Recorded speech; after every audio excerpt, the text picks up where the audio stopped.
Assalamualaikum warahmatullahi wabarakatuh. Waalaikumsalam warahmatullahi wabarakatuh. Alhamdulillahirabbil alamin. Wassalatu wassalamu ala asrafil anbiya'i wal mursalin Sayyidina Muhammad wa ala alihi wa sahbihi ajma'in. Amma hadirin rahimakumullah. Pertama-tama marilah panjatkan puji dan syukur kepada hadirat Allah Subhanahu wa taala karena telah memberikan beraneka ragam nikmat kepada kita, khususnya nikmat iman, Islam serta ilmu pengetahuan sehingga kita dapat senantiasa beribadah kepadanya. Kedua, salawat dan salam tidak lupa kita panjatkan kepada Nabi kita, pemimpin segala para nabi dan rasul yakni Muhammad sallallahu alaihi wasallam. Semoga kita dapat mengikuti ajaran beliau sallallahu alaihi wasallam. Pada kesempatan ini saya akan menyampaikan ceramah yang berjudul Generasi Qur'ani Menyongsong Indonesia Bangkit. Suatu negara harus betul-betul menyiapkan generasi kuat melandasi nilai-nilai Al-Quran, dan memang Allah Subhanahu wa taala telah mengingatkan kita semua untuk takut meninggalkan generasi yang lemah sebagaimana firman-Nya surat An-Nisa ayat 9 sebagai berikut. A'udzu billahi minasyaitonir rajim. Bismillahirrahmanirrahim. Wal yakhshal ladzina law taraku min khalfihim dzurriyyatan afa khafu 'alaihim falyattaqullah wal yaqulu qawlan sadida. Artinya, hendaklah berkata takut kepada Allah orang yang bila wafat dan meninggalkan keturunan yang lemah, khawatir akan nasib mereka. Hendaklah mereka bertakwa kepada Allah dan mengatakan kata-kata yang benar.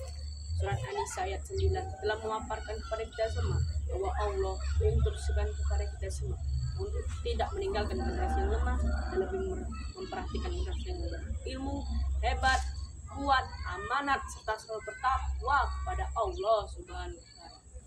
Hal ini sejalan dengan hadis Rasulullah SAW sebagai berikut.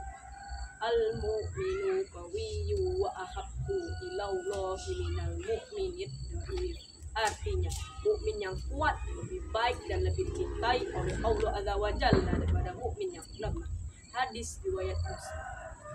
Hadirin rahimakumullah. Pada kenyataannya, generasi-generasi di zaman sekarang ini lebih menyukai bermain game online pada mengaji dan mempelajari Al-Quran. Jika bermain game online 5 jam saja sanggup sampai mata mereka melek. Kalau mengaji dan mempelajari Al-Quran, sulit sekali untuk bertahan lama. Betul apa betul? Kata Nabi Muhammad SAW di dalam hadisnya sebagai berikut. Khairukum man ta'allamal Qur'ana wa 'allama. Artinya, sebaik-baik kamu ialah orang yang mempelajari Al-Quran dan mengajarkannya.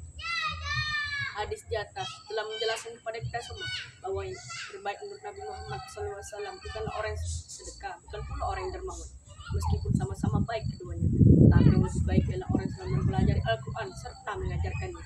Nah, para teman-teman tahu dengan ilmu hukum tajwid tidak apa-apa diajarkan kepada teman-teman yang belum paham.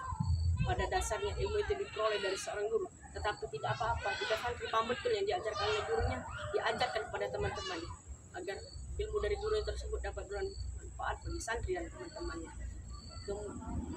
Kemudian perlu kita perhatikan bagaimana cara menuntut generasi Qur'ani. Pertama-tama, senantiasa membaca Al-Quran akan membawa ketenangan hati, membersihkan karat di hati, sehingga pemuda kita menjadi generasi yang berkarakter unggul. Kedua, mensucikan diri dari kemusyrikan hati, dari kotoran hati dan membersihkan karat di hati, sehingga generasi kita menjadi generasi yang bermartabat dan berkarakter unggul. Ketiga, generasi Quran yang akan selalu mempelajari Al-Quran dan Al-Hadis, karena yang dikatakan oleh Imam Al-Ghazali dalam Al-Jawarir Al-Quran bahwa di dalam Al-Quran terdapat beragam ilmu pengetahuan.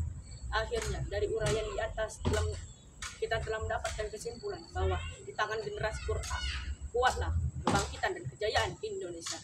Kedua, generasi mampu membuat Indonesia bangkit adalah generasi yang tauhidnya kuat, berkarakter bersahabat, tauhidnya kuat serta selalu beribadah kepada Allah Subhanahu wa taala.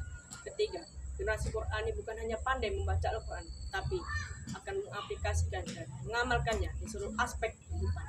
Demikianlah cara singkat yang dapat saya sampaikan. Jika bermanfaat dari datangnya dari Allah dan itu ada yang salah datangnya dari saya. lebih kurang saya mohon maaf, dan kepada Allah Subhanahu wa taala saya mohon ampun. Terima kasih atas perhatiannya. Unzur maqalah wala tanzur man qala.